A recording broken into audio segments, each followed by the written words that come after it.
So welcome back to my new video. In this tutorial, we're going to talk about how to handle errors, okay? And this is going to be part 2 of my error handling videos. All right, so let's jump right into the IDE. So already I'm in the IDE and I'm going to create a new directory called errors part 2, okay?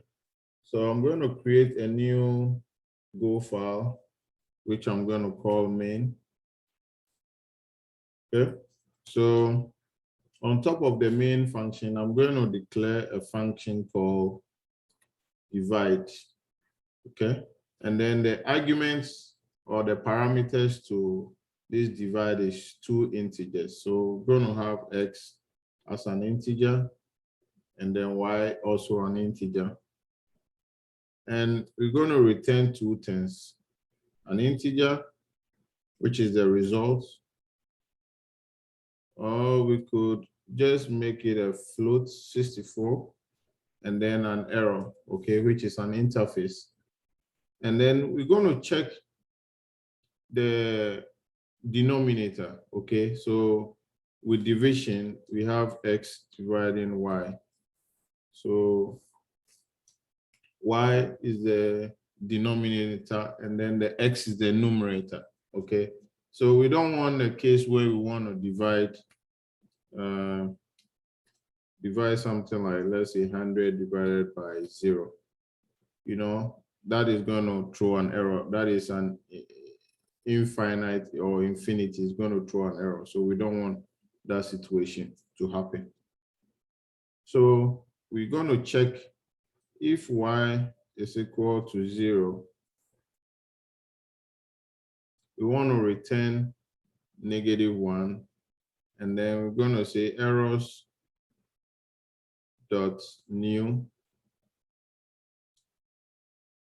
Then we pass in text cannot divide by 0 exception. Okay. Else we want to return float 64, which is x, and then float 64, which is y, as well as nil. Okay, so we want to return nil if there are no errors, but this one does the division for us. So let's go into our main function and call divide. So as you can see, this function returns a float 64 and then an error. So once we pass in, let's say 100 and 0, it's going to return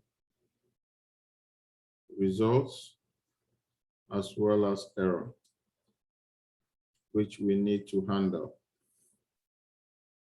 So I'm going to check if error is not equal to nil. Then we want to print the error.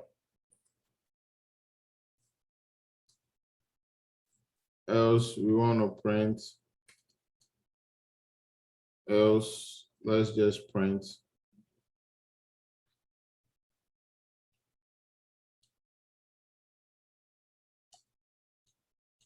division result is,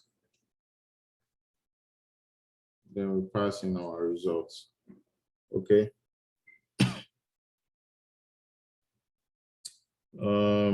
We could as well define some variable x and y, and then we call it 100 and 0. Okay, so we can now pass x here and then y here. Okay, so that we can vary these numbers. And these numbers are integers. Okay. So let's run this. You see, we get a message, cannot divide by 0 exception. Okay.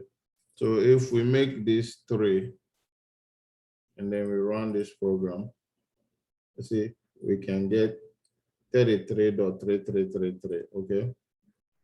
If we even do 5, we're gonna get 20, okay? So this is how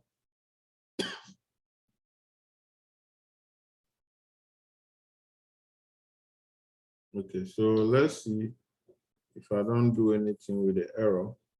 Let's see what we're gonna get. You see, we don't get anything because we're not printing the error out. You see, once there's a division by 0, it prints this statement right here. Okay. So this is how you can handle errors in Golang. Take a look. It's very, very interesting, and I like the way they handle their errors and things like that. So take a look, play with it, have fun. If you have any issues, please don't hesitate to leave a comment in the comment section below, and then I'll respond to you as soon as possible. See you in the next one. Happy coding.